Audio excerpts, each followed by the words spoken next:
Welcome to Wake Up Sheep 72.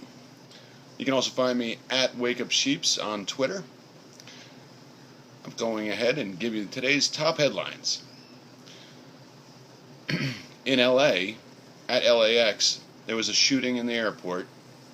An off-duty TSA agent, armed with a, quote, assault rifle, snuck into the airport, got into Terminal 3, and began shooting at TSA employees.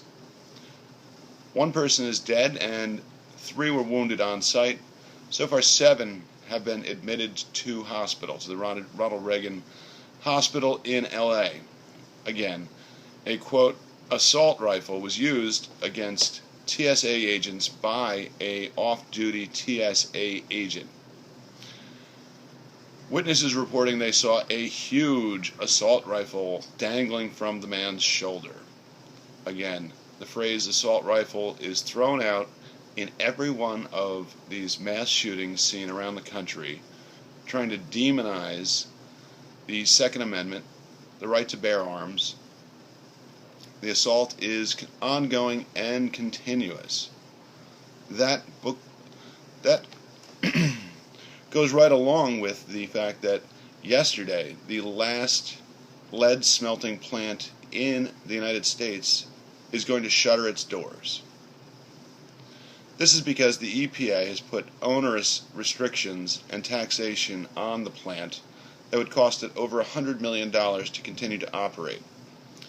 The operators chose the alternative to close their doors, lay off their people, and stop the production of lead in this country.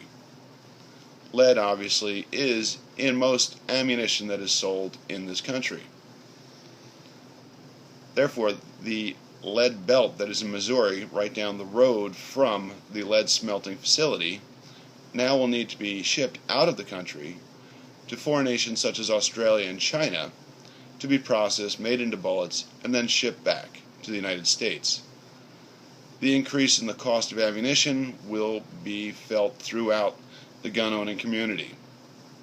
Just another backdoor way at controlling armaments in this nation. Moving on, today is day 1 of the food stamp cuts. 1 in 7 Americans, a total of 48 million Americans are on food stamps.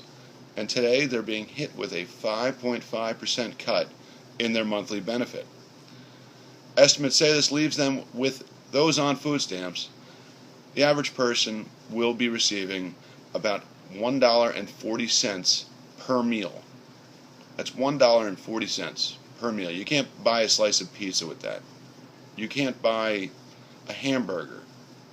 That might get you a bowl of rice checks, potentially. Those in the bottom rung in this country who are, not even the bottom, it's 1 in 7 people on food stamps, will be affected to the degree potentially 5 days of meals being wiped out of their budget due to the removal of the stimulus spending that came into effect in 2008. Moving on, Goldman Sachs pays Hillary Clinton $400,000 for 2 speeches she'll give in the future. Think about that. Goldman Sachs, one of the richest banks in the United States, runs the global derivative trade, is paying Hillary Clinton, a potential presidential candidate, former Secretary of State, $400,000 to give 2 speeches. As of October 22nd, this news just breaking today, the Navy has told the Navy SEALs they are not allowed to wear the "Don't Tread on Me" patch on their shoulders. They were only allowed to wear the insignia of the United States of America, the American flag. The "Don't Tread on Me" flag has been flying off every naval vessel since 2002 and was purported to remain there until the end of the War on Terror. I don't see the end of the War on Terror in sight, but the flag has been removed from the uniforms of the Navy SEALs because it closely resembles extremist groups' logos.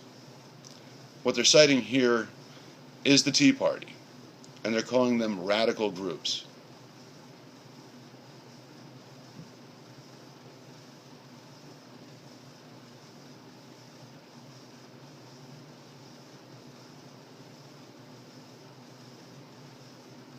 that'll do it for today. Thanks for listening.